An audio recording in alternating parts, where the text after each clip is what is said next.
왕 위의 왕, 왕 위의 왕이라는 제목으로 다니엘서를 통해서 우리 또 하나님의 음성을 듣도록 하겠습니다. 우리는 지난주에 이제 다니엘이 죽을 것 같은 문제를 맞이했지만 결국 이 문제를 통해서 하나님을 깊이 경험하고 또 하나님을 찬양하게 되었다라는 이야기를 나눴습니다. 여러분 기억합니까? 기억나죠? 훈이 기억나죠? 기억합니까? 어제 늦게 잤어요? 일찍 잤어요? 얼굴이 늦게 잔 얼굴인데? 어제 밤늦게 막 돌아다니던데?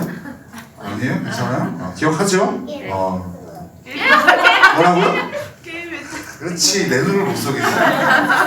그지?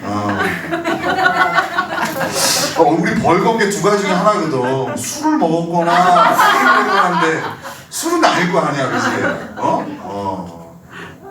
아유, 교환이 최고. 엄마는 어제 뭐 했니? 잤어요. 걸릴 뻔했어요. 자, 오늘은 이제 구체적으로 이 다니엘이 맞이한 문제가 어떻게 해결되었는지를 우리 한번 살펴보도록 하겠습니다. 자, 우리 지난주 말씀을 조금 복습을 하고 계속 이어갈게요. 바벨론의 느부갓네살 왕은요, 내용이 기억나지 않는 끔찍한 꿈을 꾸게 됩니다. 바벨론의 지혜자들에게 이 꿈의 내용과 해석을 알아내게 했지만 아무도 이 문제를 해결하지 못합니다. 그러니 느부갓네살 왕이 열받죠, 그죠? 그들에게 투자한 돈이 얼만데. 그래서 그 바벨론 땅의 모든 지혜자들을 다 죽여버리라고 명령을 합니다. 이 바벨론의 지혜자의 그룹에 속했던 다니엘과 세 친구 하나냐, 미사엘, 아사랴도 그 숙청 대상이지만 다니엘은 자신이 해결할 수 있다고 시간을 좀 더 달라고 하죠. 그리고 함께 친구들과 기도하며 하나님께 이 문제를 가져가고 하나님은 이 문제에 대한 답을 허락하신 겁니다. 자, 왕이 꾼 꿈의 내용과 그 해석을 알게 된 다니엘은요, 이제 왕 앞에 서게 되는 거예요. 그리고 왕도 기억하지 못하는 그 왕의 꿈을 이야기합니다. 자, 꿈의 내용은 이렇습니다. 왕은 꿈에서 큰 신상 하나를 보게 됩니다. 그 신상은 크고 광채가 매우 찬란하면서도 심히 두려운 모양을 가지고 있었습니다. 그 신상의 머리는 순금이고 그리고 가슴과 두 팔은 은으로 되어 있습니다. 그리고 배와 넓적다리는 노수로 되어 있고요. 종아리는 쇠로, 또 발은 그 쇠와 진흙으로 나뉘어져 있었습니다. 근데 어디선가 손대지 아니한 돌, 본문에 이렇게 표현되어 있어요. 손대지 아니한 돌이 나와서 그 신상의 쇠와 진흙의 발을 치게 됩니다. 그 돌로 인해 이 신상은 무너지게 됩니다. 그리고 이 신상을 친 돌은 태산을 이루어 온 세계에 가득하게 됩니다. 여러분, 꿈의 내용은 이런 것입니다. 이제 다니엘은요, 왕에게 이 꿈에 대한 해석을 합니다. 먼저 신상의 머리가 뭐로 되어 있다고 그랬죠? 순금으로 되어 있다고 그랬어요. 이것은 느부갓네살 왕을 의미합니다. 분명히 얘기해요. 이 머리는, 순금으로 된 머리는 지금 바벨론의 왕인 느부갓네살 왕을 의미한다라고 다니엘은 분명히 해석을 해줍니다. 그리고 그 밑에 은, 놋, 쇠, 진흙은 느부갓네살 왕의 바벨론보다 못한 나라들이 일어나서 온 세계를 다스릴 것이다 라고 해석을 해줍니다. 그리고 종국에는 그 발이 쇠와 진흙처럼 나뉘어진 것처럼 세계를 다스리는 나라가 갈라지게 될 것이고 결국에는 하늘의 하나님이 세우시는 나라가 세워지게 된다라고 그 꿈을 해석해 줍니다. 자, 그럼 오늘은 우리가 먼저 이 왕이 꾼 꿈, 이 꿈을 통해서 우리가 반드시 기억해야 될 교훈 두 가지 정도를 먼저 정리하겠습니다. 첫 번째는요, 이 땅의 권력자의 위치가 어디에 있는지를 우리에게 보여줘요. 당시 느부갓네살 왕은요, 굉장한 권력자였습니다.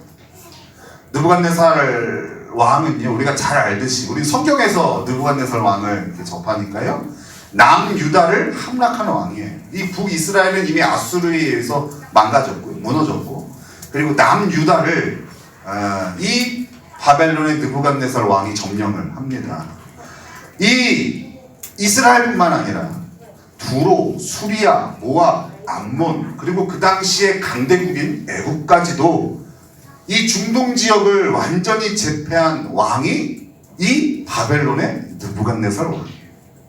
오늘 본문에서도 그의 절대적인 힘과 권력을 이렇게 표현을 합니다. 우리 39절에 그 표현을 한번 같이 읽겠습니다. 시작.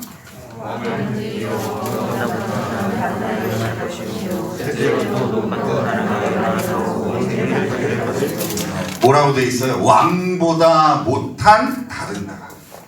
왕보다 못한 다른 나라. 이렇게 표현되어 있어요. 즉, 여러분, 다른 나라는 나라라고 표현되어 있는데요, 이 지금 바벨론을 나라라고 표현하지 않고 왕이라고 표현을 해요. 즉, 바벨론이 곧 느부갓네살이고, 느부갓네살이 곧 바벨론이. 그죠? 그러니까 이 느부갓네살이 갖고 있는 막강한 힘을 지금 이렇게 표현을 하고 있는 거예요. 그런데 다니엘은 지상 최고의 당대 권력자인 이 느부갓네살 왕이 정확히 어느 위치에 서 있는지를 말해줍니다. 자, 이거 지금 다니엘이 왕 앞에서 하고 있는 얘기예요. 오늘 모든 이야기들은 당대 최고의 권력자, 이 느부갓네살 왕 앞에 이 다니엘을 죽이라 명했던 그 왕 앞에서 지금 다니엘이 하고 있는 말입니다. 자, 우리 37절, 38절을 같이 읽겠습니다. 37절, 38절 시작. 왕이여 왕이여 하늘의 하나님이 나라와 권세와 능력과 영광을 왕에게 주셨고 사람들과 들들과 공중의 새대로 모두 된 것을 원하고 그것들을 왕의 손에 담가 다스리게 하셨으니 왕은 곧 그 근본이니라. 자, 느부갓네살 왕이요, 지금 왕 중에 왕입니다. 모든 왕 중에 왕이라고 지금 표현을 하고 있어요. 그런데 그 막강한 권력자의 자리에 서게 하신 분이 누구라고 소개하고 있어요? 하늘의 하나님이다 라고 지금 그 당대 최고의 권력자인 느부갓네살 앞에서 다니엘은 선포하고 있는 거예요. 느부갓네살 왕의 힘과 능력으로 온 세계를 정복한 것이 아니라 천하 만국을 다스리시는 하나님께서 이 느부갓네살 왕에게 이 모든 것을 넘기셔서 다스리게 하셨다는 거예요. 그림을 그려보자면 하나님과 느부갓네살 왕이 이렇게 라이벌로 가운데 VS에서 하나님 대 느부갓네살 왕 이렇게 있는 게 아니라 이 땅의 수많은 왕들 중에 하나인 느부갓네살 위에 하나님이 계신다. 하나님이 통치하시고 다스리는 그 일개 왕에 불과한 게 이 땅의 최고 권력자인 느부갓네살의 위치라는 거예요. 지금 쟤네들은 조용해야 된다고 다시 가서 얘기해 주세요. 다 뺏어버린다고. 이게 오늘 이 느부갓네살 왕의 꿈에 나타난 이 땅의 권력자의 위치입니다. 바로 봐야 되는 거예요. 우리 눈앞에 있는 권력자가 최고의 모든 무소불위의 힘과 권력을 갖고 있는 것 같지만 사실 그가 서 있는 위치는 하나님의 다스리시는 그 자리. 우리가 이것을 절대 잊으면 안 돼요. 두 번째, 오늘 꿈을 통해서 우리에게 알려주는 교훈은요, 이 땅의 권력의 속성을 얘기해요. 첫 번째는 이 땅의 권력의 위치를 얘기했다면 그 권력이 갖고 있는 속성을 우리에게 폭로합니다. 그러니까 이 첫 번째 교훈, 하나님과 이 땅의 권력자들의 위치를 보여주면서 자연스럽게 이 첫 번째 교훈을 통해서 이 두 번째 교훈은 연결되어지는 거예요. 자, 우리 오늘 본문에 보면 왕이 꾼 꿈의 내용 중에 확실하게 알 수 있는 것이 하나 있다고 얘기했어요. 그게 바로 뭐라고 그랬죠? 숭금으로 되어 있는 머리가 누구라는 거예요? 느부갓네살이라는 거예요. 그죠? 38절에 보면 사람들과 들짐승과 공중의 새들 어느 곳에 있는 것을 막론하고 그것들을 왕의 손에 넘기사 다 다스리게 하셨으니 왕은 곧 그 금머리니이다. 이 해석에, 이 꿈에 대한 해석으로 분명히 얘기한 거. 느부갓네살이 그 순금으로 된 머리라고 딱 집어서 얘기해 준 거예요. 그리고 그 다음에 대한 해석은 분분합니다. 이 바벨론이 무너지고 메데바사라는 나라가 세워지고 그 후에 종국에는 이제 그리스, 로마 제국까지 이 신상을 그런 제국들로 설명을 하는데 이게 다 다릅니다. 근데 우리가 그걸 다 알 필요가 없습니다. 왜냐하면 우리의 하나님께서 여기서 이 신상을 보여주면 이게 어느 나라를 짚어주는 게 아니에요. 여러분, 우리가 신앙생활하면서 이런 거 현혹되면 안 됩니다. 여러분, 몇 년도에 전쟁이 벌어집니다. 언제 지진이 펼쳐집니다. 언제 지구에 종말이 옵니다. 관심 가질 필요가 없어요. 그 하나님께서 우리에게 관심 가지라고 주신 메시지가 아니에요. 그러면 패스하고, 분명한 것은 이 느부갓네살이라는 강력한 왕도 그보다 못한 왕에 의해, 느부갓네살보다 더 탁월하고 뛰어난 왕에 의해서 무너지는 게 아니라 그보다 못한 왕에, 그보다 못한 나라에 의해서 사라지게 된다는 거예요. 여러분, 이게 바로 이 땅의 권력의 속성이에요. 지금 아무리 막강하고 무소불위의 권력을 가진다 하더라도 이 땅의 권력은 절대 영원하지 않아요. 별 볼 일 없이 무시했던 그 세력에 의해서 이 땅의 권력은 속절없이 무너지기도 하는 거예요. 왜 그럴까요? 이 땅에 왕을 세우신 분이 하나님이시기 때문에 그런 거예요. 그 왕 자체가 막강한 힘을 가진 것이 아니라 하나님의 때가 되면 아무리 막강한 힘과 권력을 가진 왕이라도 쇠퇴하게 되는 거예요.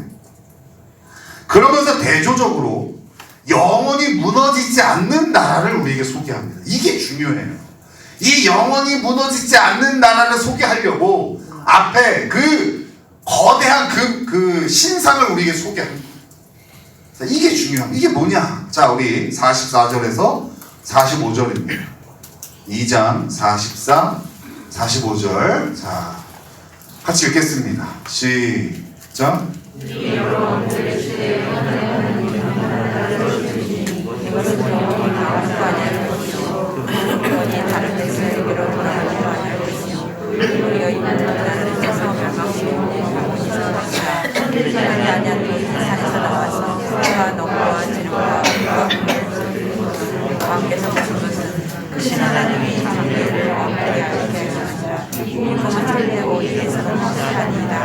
자, 여기에 손대지 아니한 돌, 이 손대지 아니한 돌은 예수님을 상징하는 겁니다. 즉 예수님을 통해 세워지는 하나님의 나라, 진정한 왕이신 하나님의 왕국은 영원히 망하지 않는 유일한 나라라는 거예요. 그죠? 아무도 손대지 아니하는 돌이 이 땅에 막강해 보이는 그 권력을 치니 한순간에 우르르 무너지게 됩니다. 그리고 어디선가 날라온 그 손대지 아니한 돌을 통하여 한 나라가 세워지는 거예요. 그게 바로 하나님이 진정한 왕이 되시는 그 하나님의 왕국, 하나님의 나라인 거예요. 여러분, 우리는 이 두 가지의 교훈을 기억하고 이 땅의 권력의 위치와 이 땅의 권력의 속성이 어떤 것인지를 기억하고 한국교회를 좀 살펴보세요. 한국교회는 이 다니엘서를 통해 보여주신 하나님과 이 땅에 세워진 왕, 그 권력과의 관계를 놓쳐버렸어요. 선거철만 되면 한국교회는 특정 정치인이나 정당이나 세력을 하나님 반대편에 서 있는 것으로 설정하고 저주를 퍼붓죠. 교회 강단에서 몇 번 후보를 찍으면 지옥 갑니다. 어느 후보는 적그리스도입니다. 여러분, 이런 요새 유튜브가 발달되어 있어서요, 이런 설교들을 하는 목회자들을 우리는 심심찮게 만날 수 있어요. 한쪽을 절대 악으로 몰고 있는 거죠. 하나님 반대편에 있는 거죠. 그리고 주로 힘과 권력이 있는 세력의 빌부터 편들고 있는 거예요. 마치 하나님 대 어느 당, 하나님 대 어느 세력, 이런 식의 구도를 만드는 거죠.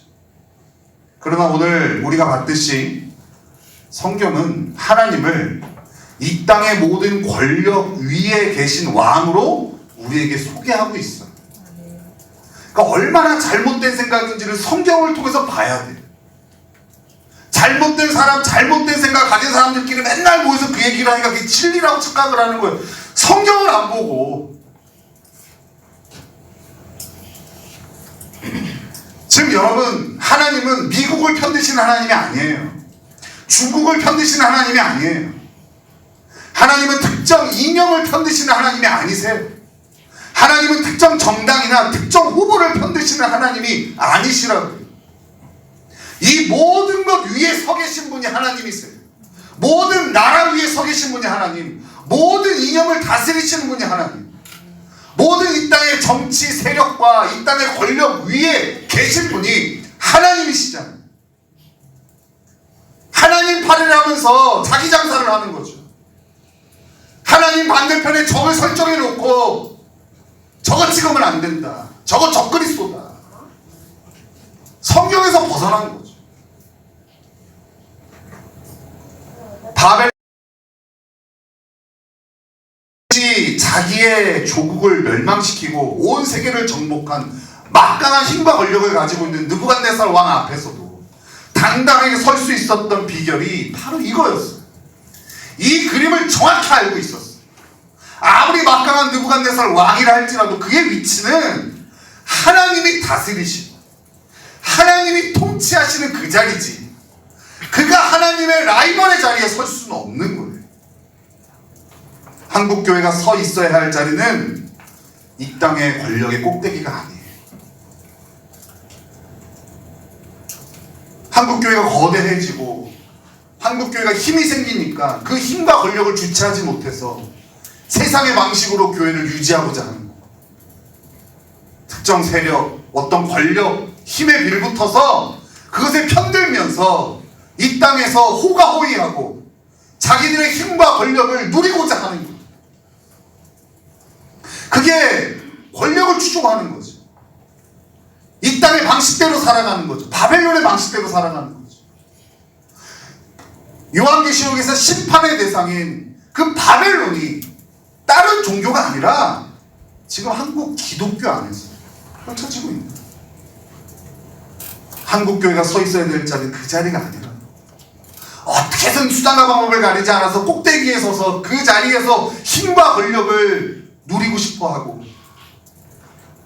그 자리가 우리가 서 있어야 될 자리가 아니에요. 우리가 서 있어야 될 자리는 예수님이 서셨던 자리, 가장 낮은 자리. 하나님이 세우시는 영원한 나라의 강력함을 어디서서 보여줘야 되냐? 권력의 꼭대기에서 보여주는 것이 아니라 예수님이 서셨던 그 자리, 그 십자가의 자리에서 보여줘야 되는 거예요. 그래서 저는 다른 것들을 잘 혐오하지 않거든요. 진짜 혐오하면 안 되죠. 하나님 기뻐하시는 게 아니에요. 근데 저는 개인적으로 이런 권력을 쫓는 목회자들이나 그런 교회를 혐오해요. 저는 그런 세력들이 이단보다 더 나쁜 존재라고. 여러분들도요, 잘 분별해야 돼요.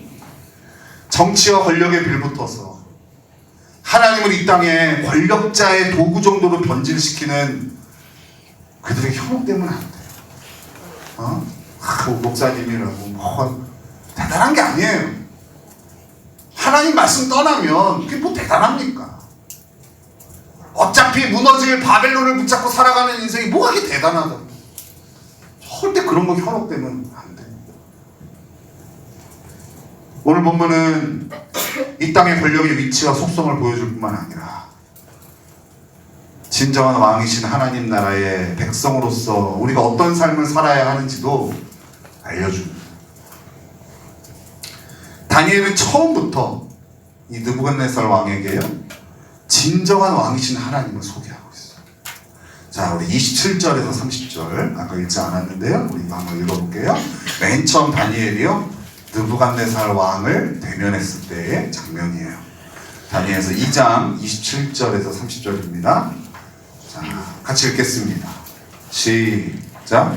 다니엘이 왕 앞에 대답하여 이르되 왕이 보시마 은밀한 것은 지혜나 술객이나 박수나 전쟁이나 등이 보이고 있을 수 없으되 오직 은밀한 것을 나타내시는 하늘에 계신 하나님이시라.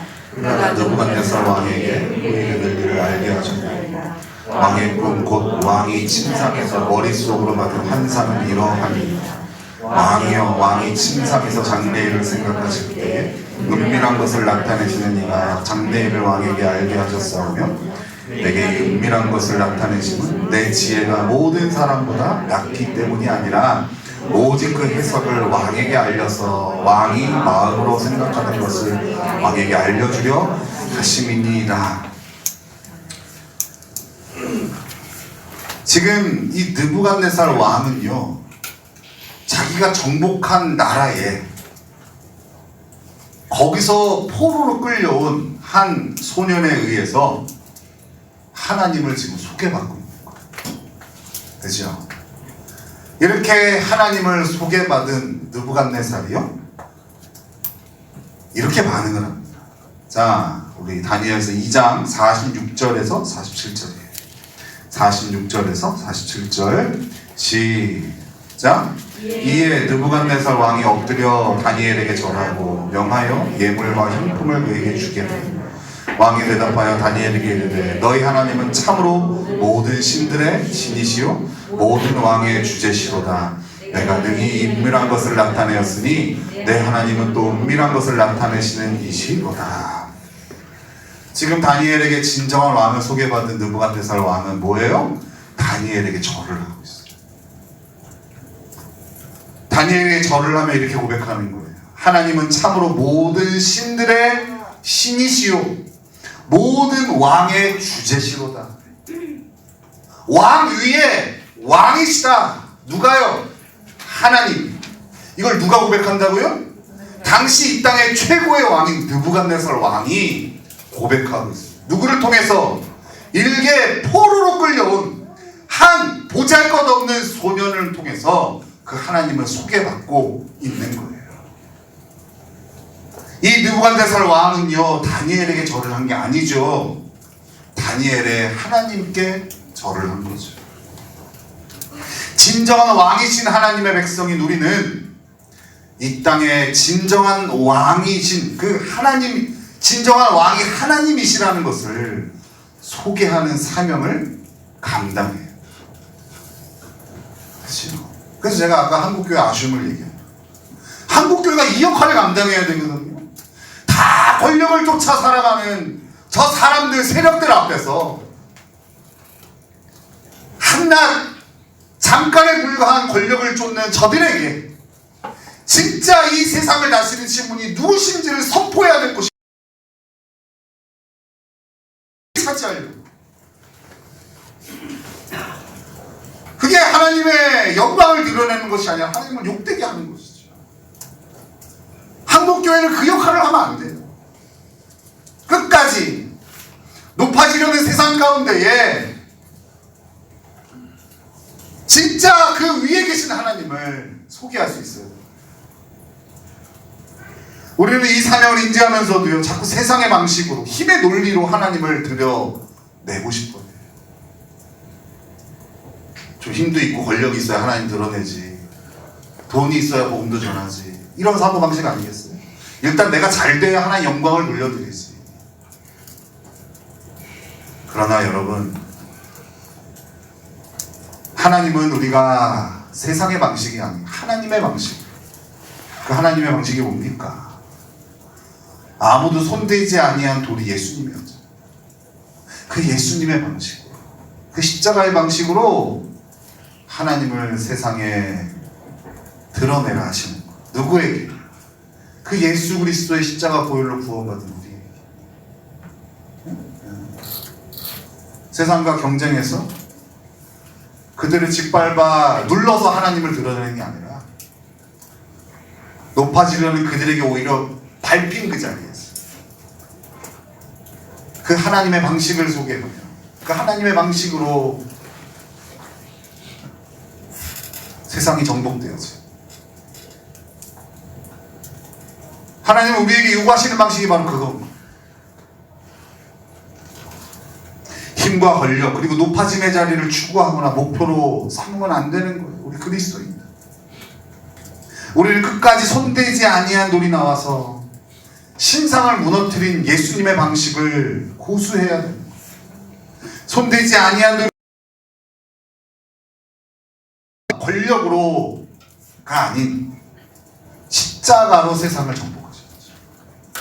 예수님은 무자비하게 그 당시에 힘과 권력에 의해서 죽임당했지만 그 죽임당하신 예수님은 지금은 그 예수님을 죽였던 로마 제국은 온데간데 없고 이제는 온 세상에 하나님을 믿는 백성들이 가득 차는 놀라운 일들이 펼쳐졌어요.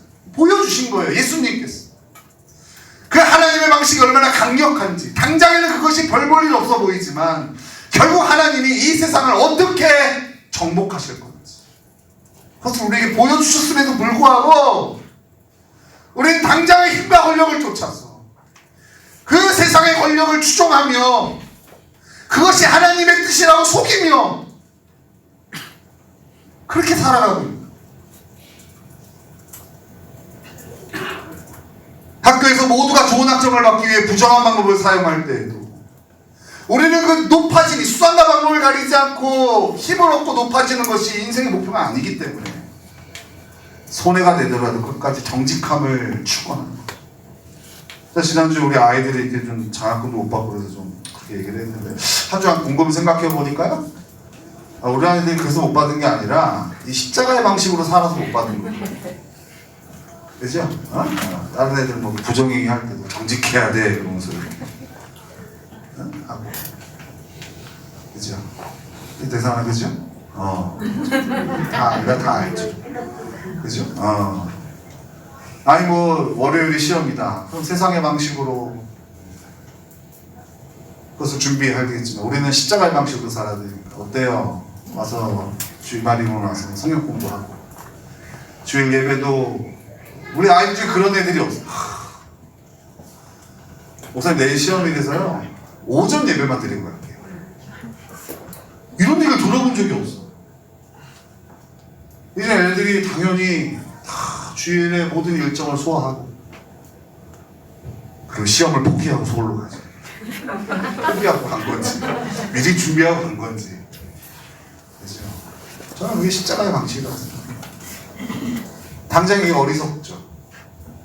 학점 하나가 인생을 바꿔줄 것 같고 학점 하나가 그 진로를 결정할 것 같은데 우리 믿는 거죠. 그것을 추구하지 않는 것. 그것이 하나님을 따르는 것과 상충되어질 때는 기꺼이 포기하는 것. 우리는 그렇게 세상에 하나님을 드러내는 것. 저는 우리 학생들이 그것을 배우고 있다고 생각해요.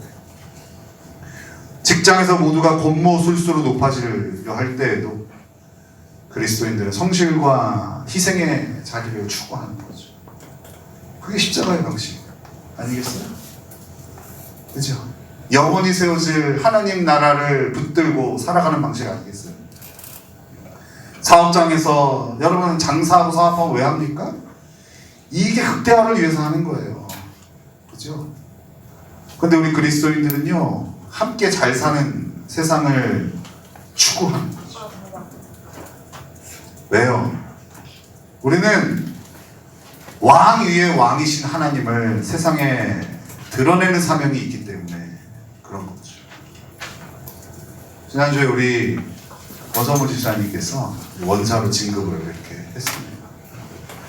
25년여의 군생활 가운데에 어떻게 보면 이제 부사관으로서 가장 높은 계급을 얻은 거죠. 이런 얘기 하더라고요. 상사까지는 늦더라도 언젠가 되는 계급이니까 별 감흥이 없었는데 원사를 달고 나니까 좀 마음에 특별함이 있대. 여러 마음들이 있대. 그리고 또 그런 생각도 들더래요. 이 군에서 나의 수고와 애씀을 그래도 알아봐 줬구나. 그래서 참 감격이 됐다. 그런 얘기를 하시더라고요. 그래서 우리 원지사님께서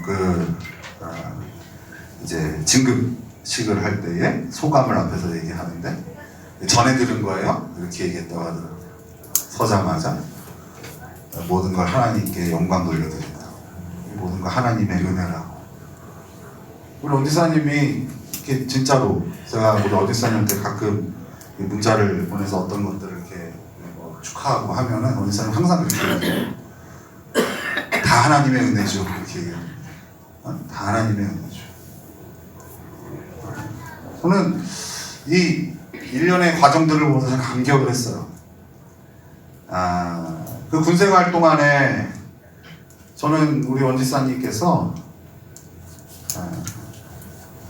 하나님 나라의 방식을 추구하며 최선을 다했죠. 그 가운데 어려운 일들도 많이 있었죠.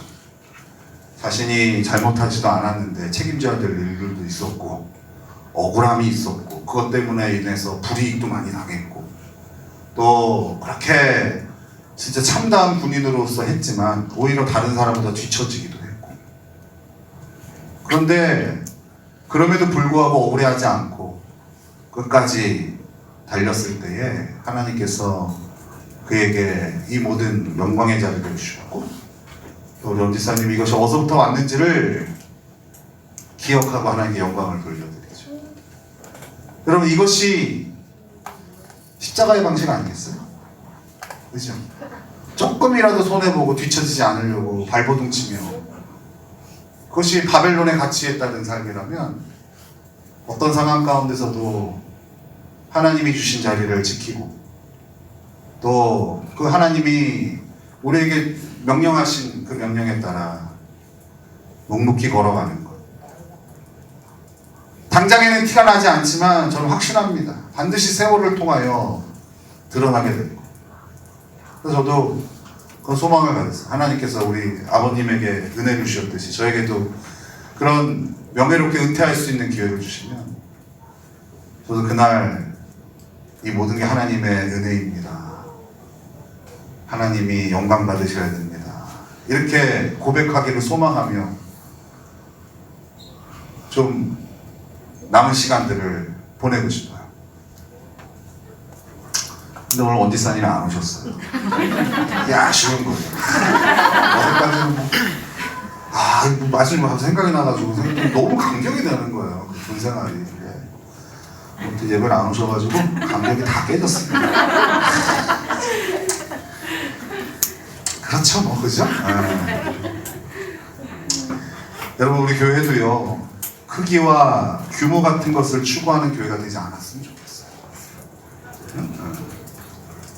끝까지 십자가의 방식으로 낮아짐과 희생과 거룩함 이런 십자가의 방식으로 진정한 왕이신 하나님을 드러내는 교회가 되었으면 좋겠어요. 하나님께서 끝까지 조절해 주셔서 그렇게 해주신다고 너무 감사하고요. 혹 그럴 수도 있죠. 충분히 우리가 우리의 능력을 뽐낼 수 있을 때가 될 수도 있지 않겠어요? 그렇죠? 저는 그걸 소망하지는 않아요. 근데 그때를 대비하기는 해요. 세상이 말하는 좋은 교회, 큰 교회, 대단한 교회, 유명한 교회 아마 그런 타이틀을 얻을 수 있는 기회를 얻는다 하더라도 십자가의 방식으로 세상을 감동시킬 수 있는 교회가 되었으면 좋겠어요. 그게 소망이에요. 몇백 명 정도가 되고 교회를 멋지게 건축하고 저 앞에 있는 안식교회보다 훨씬 높이 교회탑을 세우고 저는 그런 걸 목표로 삼아본 적이 없어요. 탐이 나기도 해요. 근데 일부러 목표로 삼지 않아요. 왜요? 그건 제가 추구하는 가치가 아니에요. 설령 그런 기회가 있다 할지라도 정확한 방법은 모르겠지만 세상과는 다른 방식으로 하나님을 드러내고 싶어요. 저는 우리 교회가 그런 교회가 되었으면 좋겠어요. 그런 교회가 되기 위해서는 교회의 한 사람 한 사람이 우리 성도님들이 그런 삶을 살아야 돼요.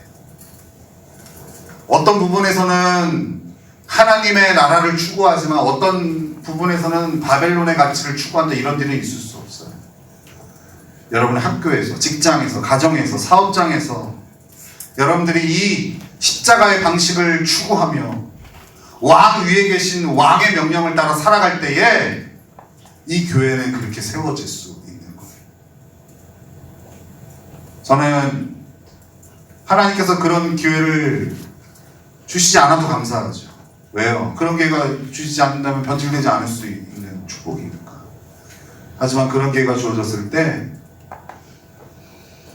세상에 우리의 힘과 권력을 과시하는 그런 우를 범하지 않는 목사가 되었으면 좋겠고, 또 우리 성도님들도 그렇게 저와 함께 변질되지 않는 그리스도인이 되었으면 좋겠어요. 그럴 때 여러분, 이제 저의 목회가 다 끝나고 또 저를 이어서 다른 사람이 목회를 이어갈 때 우리 항복교회는 끝까지 아무도 손대지 아니하는 그 도리신 그 예수님의 가치를 세상에 드러내, 그 십자가의 방식으로 교회가 세워지고 세상에 그 하나님을 드러내는 그런 아름다운 강복교회가 될 줄로 믿습니다. 우리 그 소망으로 이번 주뿐만 아니라 평생도록 주님 앞에 기도하며 저와 여러분 되시기를 예수님의 이름으로 축원합니다.